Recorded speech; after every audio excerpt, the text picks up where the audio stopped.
여러분 안녕하십니까? 3월 3일 수요일 KTN 뉴스입니다. 귀네 카운티 행정위원회가 귀네 플레이스몰 구입에 필요한 2,350만 달러 규모의 채권 발행을 승인했습니다. 또한 니콜 핸드릭스 커미셔너 의장의 연봉을 2배 가까이 인상하는 안도 승인했습니다. 귀네 카운티 정부가 39에이커 규모의 귀네 플레이스몰을 매입하기 위한 2,350만 달러 규모의 채권 발행을 승인했습니다. 행정위원회는 지난 2월 채권 발행과 관련 세계의 주요 신용평가사로부터 20년 수익 채권의 건전성을 재확인했습니다. 이번에 귀네 카운티 정부가 받은 채권 등급은 AAA. 이는 카운티가 채권 발행 시 가장 유리한 이자율로 자금을 빌릴 수 있으며 대부분의 다른 카운티보다 더 나은 이율로 채권을 재융자할 수 있음을 의미합니다. 전국적으로 2% 미만의 카운티가 세계의 주요 신용평가기관에서 가장 높은 채권 등급을 보유하고 있습니다. 핸드릭스 커미셔너 의장은 귀네 플레이스몰 지역의 재개발이 새로운 사업과 일자리를 창출하고 카운티 세금 기반을 늘림으로써 카운티 전체에 엄청난 이익을 거둘 수 있을 잠재력을 가지고 있다고 강조했습니다. 한편 이날 귀네 카운티 행정위원회는 니콜 핸드리스 커미셔너 의장의 연봉을 13만 6천 달러로 인상하는 안에 승인했습니다. 조 바이든 대통령이 5월 말까지 미국 내 모든 성인이 접종할 수 있는 코로나19 백신 물량을 확보할 것이라고 밝혔습니다. 이는 앞서 제시한 목표 시점보다 2달여 앞당긴 것입니다. 미국 내 성인이 1차, 2차 접종을 마치는 데 필요한 분량은 약 6억 회분. 바이든 대통령은 지난달 16일 해당 물량을 7월 말까지 공급하겠다고 밝힌 바 있습니다. 그런데 이번에는 백신 확보 시점을 5월 말로 다시 제시한 것입니다.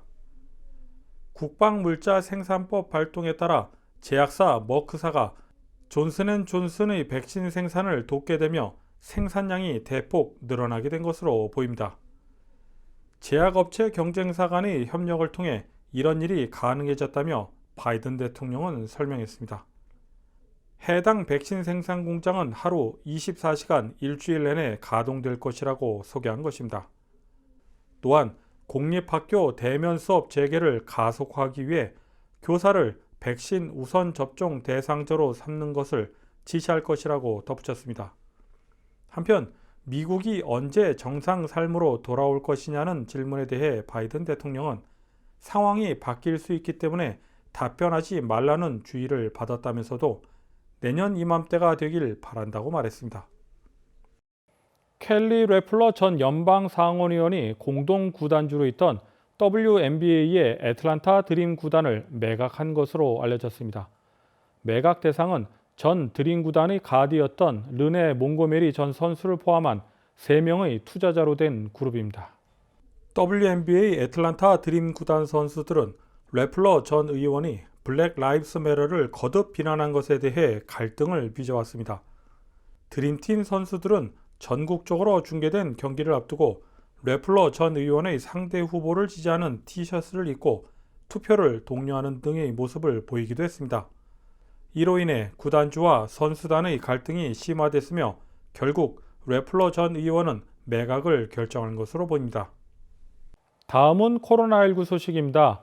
오늘의 코로나19 현황을 배준경 기자가 종합했습니다. 3월 3일 오후 3시 30분 기준 미국 내 코로나19 누적 확진 환자는 2,941만 9,158명, 누적 사망자는 53만 980명입니다. 어제 하루 동안 신규 확진 환자는 6만 5,728명 늘었고 신규 사망자는 2,459명 증가했습니다. 주별 누적 확진 환자는 캘리포니아, 텍사스, 플로리다, 뉴욕, 일리노이 순으로 많습니다. 주별 누적 사망자는 캘리포니아, 뉴욕, 텍사스, 플로리다, 펜실베니아 순으로 많습니다. 다음은 조지아주 코로나19 현황입니다. 오후 2시 50분 집계에 따르면 조지아주의 누적 확진 환자는 82만 3,008명, 누적 사망자는 15,349명으로 집계됐습니다. 신규 확진 환자는 1,526명 증가했고 신규 사망자는 140명 증가했습니다. 항원검사 양성 판정자는 누적 19만 1,534명, 신규 1,315명입니다. 다음은 카운티별 집계입니다. 귀넷 카운티 누적 확진 환자 8만 837명, 누적 사망자는 910명입니다. 어제 하루 동안 신규 확진 환자는 110명 늘었고 신규 사망자는 9명 늘었습니다. 풀턴 카운티 누적 확진 환자 7만 4,832명, 누적 사망자는 1,072명입니다. 신규 확진 환자는 148명 늘었고 신규 사망자는 16명 늘었습니다. 캅 카운티 누적 확진 환자 55,701명, 누적 사망자는 861명입니다. 신규 확진 환자는 87명, 신규 사망자는 9명 늘었습니다. 디캡 카운티 누적 확진 환자 52,080명, 누적 사망자는 784명입니다. 신규 확진 환자는 121명, 신규 사망자는 6명 늘었습니다. 홀 카운티 누적 확진 환자 23,900명, 누적 사망자는 384명입니다. 신규 확진 환자는 24명, 신규 사망자는 4명 늘었습니다. 이상 오늘의 코로나19 현황이었습니다.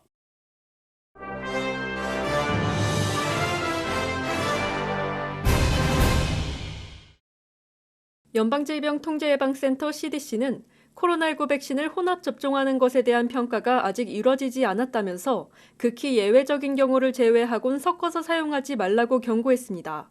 CDC 관계자는 현재 승인된 모든 코로나19 백신은 표시된 대로만 사용할 수 있다며 코로나19 백신을 혼합해 접종하지 않아야 한다고 밝혔습니다. 이는 러시아 스푸트니크 V와 영국 아스트라제네카 백신 혼합 접종 시험이 개시된 가운데 나온 것입니다. 1차 접종은 아스트라제네카 백신을, 2차 접종은 스푸트니크 V를 접종하는 방식이며 아스트라제네카와 화이자, 모더나 백신을 혼합해 사용하는 것도 연구되고 있습니다. 그러나 CDC는 아직 임상시험 결과가 나오지 않은 만큼 신중해야 한다는 입장을 강조한 것으로 풀이됩니다. 애틀랜타 하츠필드 잭슨 공항이 2020 공항 서비스 퀄리티 어워드 2개 부문을 수상했습니다. 하츠필드 잭슨 공항은 연간 이용객이 4천만 명이 넘는 북미 지역 공항 중 가장 좋은 공항에 선정된 데 이어 북미 지역에서 가장 위생적인 공항으로 선정됐습니다. 코로나19 바이러스 팬데믹으로 인해 위생이 가장 중요한 시기에 하츠필드 잭슨 공항은 첫 위생 부문에서 수상하며 공항의 위생 관리 능력을 인정받았다는 평가입니다. 이번 어워드는 에어포트 카운실 인터내셔널에서 95개국 400개의 공항에서 67만 명의 항공편 탑승객들을 대상으로 진행된 만족도 조사를 바탕으로 수상됐다고 발표됐습니다. 애틀랜타 호크스가 어제 열린 마이애미 히트 원정 경기에서 14점 차 대승을 거두었습니다. 이날 경기는 로이드 피어스 전 감독이 해고된 이후 네이트 맥밀런 코치가 임시감독직을 수락한 뒤 처음으로 가진 경기였습니다. 클린트 카펠라는 17개의 리바운드를 쓸어 담으며 뱀 아데바요와의 매치업에서 우위를 선점했고 트레이 영은 3점슛을 연속으로 3개를 성공시키는 등 선발 라인업 싸움에서 승리했습니다. 맥밀런 임시감독은 경기 후 가진 인터뷰에서 피어스 감독이 떠난 후 팀이 더 잘하는 모습을 보여야 했다고 말하며 이날 선보인 끈끈한 경기력 배경에 대해 설명했습니다. 이상으로 3월 3일 KTN 뉴스를 모두 마칩니다. 시청해주신 여러분 고맙습니다.